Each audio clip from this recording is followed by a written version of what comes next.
Hello students, Shashi sir YouTube channel में आप सभी का स्वागत है। आज हम लोग कक्षा 10 के विज्ञान का पेपर कोड 824 IN है, जो सेट नंबर ये 5 है, पांचवा सेट है। इसको आज हल करेंगे। जितने भी बहुविकल्पी प्रश्न हैं उन सभी को हल करेंगे। आइए शुरू करते हैं। पहला सवाल है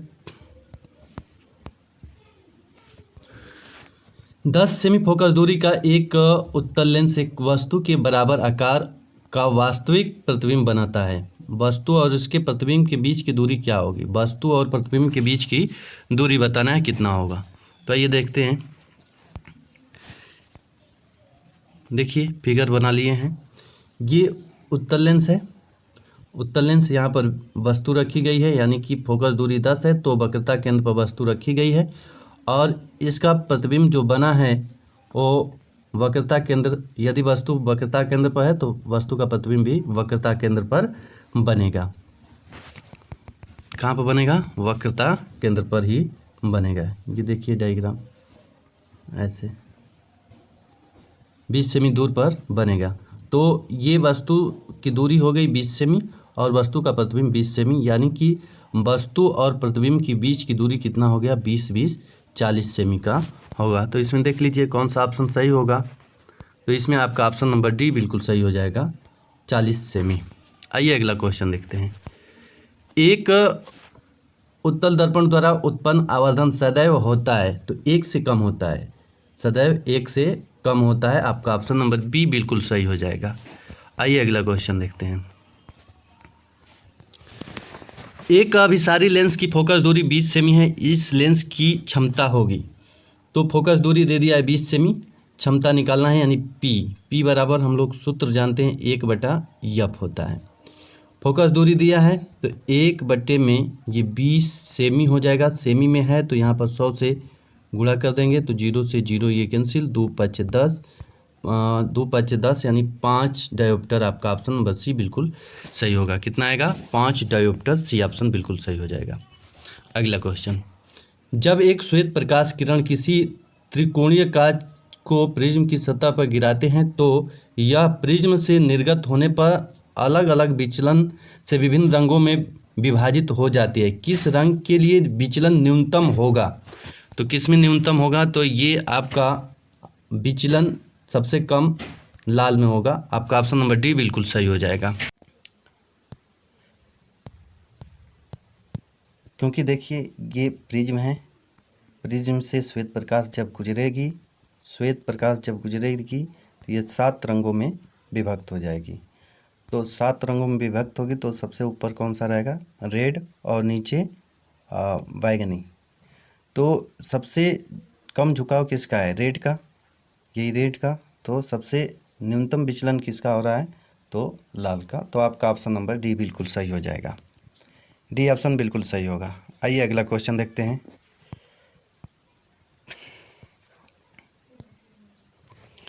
किसी तार के L लंबाई तथा A परिच्छेद क्षेत्रफल के तार का प्रतिरोध 4 ओम है। इसी पदार्थ के तार की लंबाई 2L तथा परिच्छेद क्षेत्रफल A/2 हो तो उसका प्रतिरोध होगा। तो इसका प्रतिरोध आप अगर यदि हल करें तो R बराबर होगा ρL/A होता है। और यहाँ पर प्रतिरोध कितना दिया है? पहले तार की बात कर लें तो पहले तार में प्रतिरोध 4 है और ये ρL/A हो गया। यहाँ से रो का मान निकाल लेंगे। इसके बाद दूसरे तार के लिए हम प्रतिरोध निकालें तो R बराबर ρL/A होगा। यहाँ पर दूसरे तार में यहाँ पर रो का मान यहाँ से निकालेंगे तो 4A/L होगा और गुणे L का मान यहाँ पर दिया है 2L हो गया और A का मान दिया है A/2। A से A कैंसिल, L से L कैंसिल, इस 2 का इसमें गुणा करेंगे तो 4 2 दूना के 4, 4 चौके 16, यानी 16 ओम आपका आंसर हो जाएगा। आइए अगला क्वेश्चन देखते हैं। किस परिपथ में विद्युत शक्ति को प्रदर्शित नहीं करता? विद्युत शक्ति को प्रदर्शित नहीं करता। तो हम देखें तो विद्युत शक्ति P बराबर VI एक सूत्र होता है, P बराबर VI। तो ये तो ऑप्शन हो गया VI। अब यहाँ पर हम लोग जानते हैं कि V बराबर होता है IR। भी के स्थान पर आई आर रखेंगे तो कितना होगा, आई स्क्वायर आर होगा। तो एक आई स्क्वायर आर वाला ऑप्शन हो गया। अब यदि यहाँ पर अब रखें आई का मान भी बटे आर रखेंगे तो भी स्क्वायर बटे में आर आएगा। यहाँ पर रखें भी गुणे भी बटे आर, यानी भी में भी का गुणा करेंगे तो भी स्क्वायर बटे में आर होगा, यानी कि ये वाला ऑप्शन, यानी सी वाला आपका ऑप्शन विद्युत शक्ति को प्रदर्शित नहीं करेगा। तो आपका ऑप्शन नंबर कौन सा सही होगा, तो ऑप्शन नंबर सी बिल्कुल सही हो जाएगा। आइए अगला क्वेश्चन देखते हैं। किसी धारावाही चालक के कारण उसे आर दूरी पर स्थित किसी बिंदु पर उत्पन्न चुंबकीय क्षेत्र होता है। तो यहाँ पर आपका ऑप्शन नंबर सी बिल्कुल सही हो जाएगा। आर के व्युत्क्रमानुपाती होता है, दूरी के व्युत्क्रमानुपाती होता है।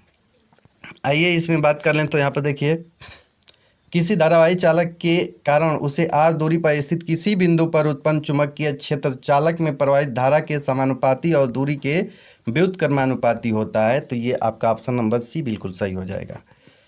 अगला क्वेश्चन देखते हैं केमिस्ट्री के। हाइड्रोजन आयन H+ की प्रकृति होती है, तो H+ की प्रकृति अम्लीय होती है। आपका ऑप्शन नंबर ए बिल्कुल सही हो जाएगा। धावन सोडा के एक अणु में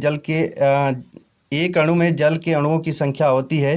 तो धावन सोडा का सूत्र देख लीजिए, Na2CO3 10H2O। तो इसमें जल के कितने अणु हो गए, 10 हो गए, यानी कि आपका ऑप्शन नंबर डी बिल्कुल सही हो जाएगा। आइए अगला क्वेश्चन देखते हैं।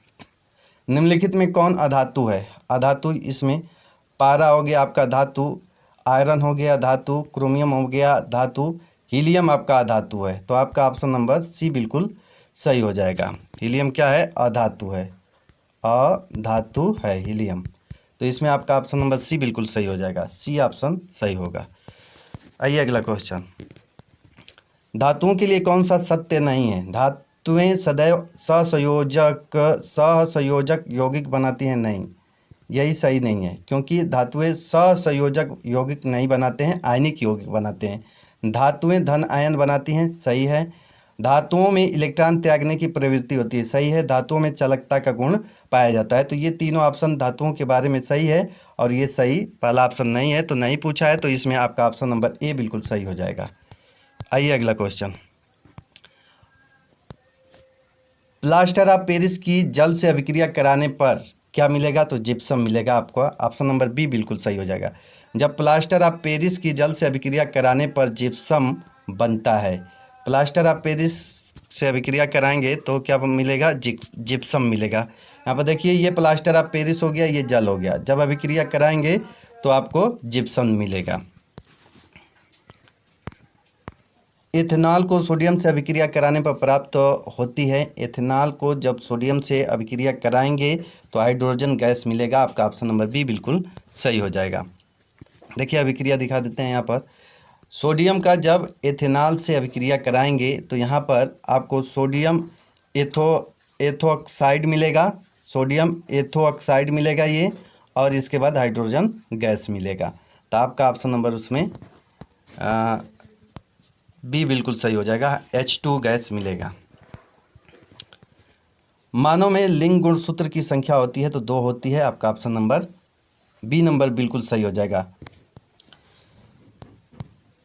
शरीर के बाहर से ऑक्सीजन को ग्रहण करना तथा कोशिकीय आवश्यकताओं के अनुसार खाद्य स्रोतों के विघटन को कहते हैं। तो आपका ऑप्शन नंबर सी बिल्कुल सही हो जाएगा, श्वसन। अगला क्वेश्चन। मस्तिष्क का मुख्य सोचने वाला भाग अग्र मस्तिष्क होता है। निम्नलिखित